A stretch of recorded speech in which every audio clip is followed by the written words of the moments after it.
Hello বন্ধুরা, আমি আপনাদেরকে আজকে দেখাবো খালি গইনা মাছ কিভাবে ছোট ছোট করে রান্না করতে হয়।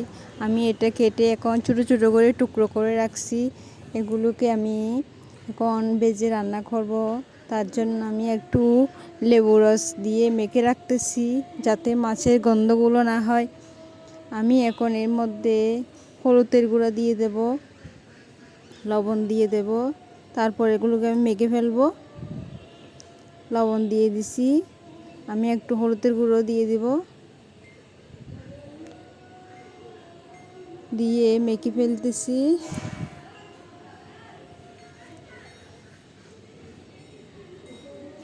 আমার মাখা হয়ে যাচ্ছে, আমি হাতে মাখতেছি এগুলা। এখন আমি চুলার মধ্যে তেল গরম দিছি এগুলো ভাজার জন্য।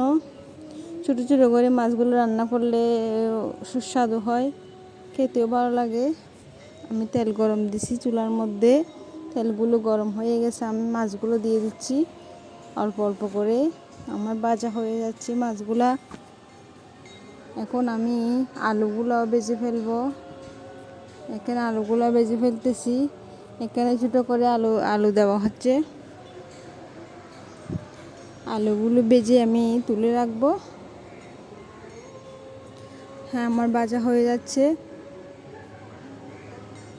এখন অল্প তেল ছিল, আমি আদা রসুন পেঁয়াজ সব কিছু একসাথে মিক্সার করে, মরিচ মশলা হলুদ সবগুলো একসাথে মিক্স করে কষাচ্ছি, একটু কষিয়ে নিচ্ছি।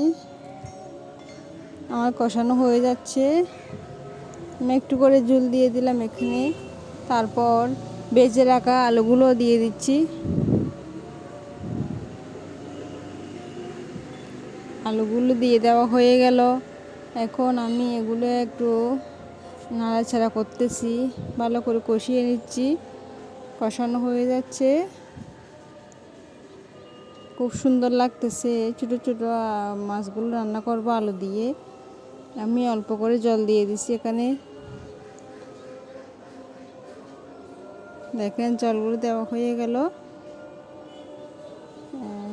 এখন আলুগুলো সিদ্ধ হয়ে গেছে, আমি মাছগুলো ভেজে রাখছি এগুলো এখানে দিয়ে দিচ্ছি। কীভাবে ছোটো ছোটো মাছগুলো রান্না করতে হয় সহজ পদ্ধতিতে সেটা আপনাদেরকে দেখাচ্ছি। দিয়ে দেওয়া হয়ে গেল। আমি এর মধ্যে দিয়ে দেব 1 চামচ জিরের গুঁড়ো দিয়ে দিচ্ছি। জল দেওয়া হয়ে গেল, আমি জিরের গুঁড়ো দিয়ে দেব। হয়ে গেছে আমার রান্না করা। আমি জিরের গুঁড়োগুলো উপরে দিয়ে দিচ্ছি।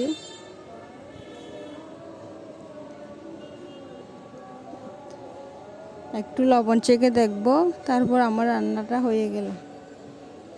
কেমন লাগলো সবাই বলবেন। ধন্যবাদ সবাইকে।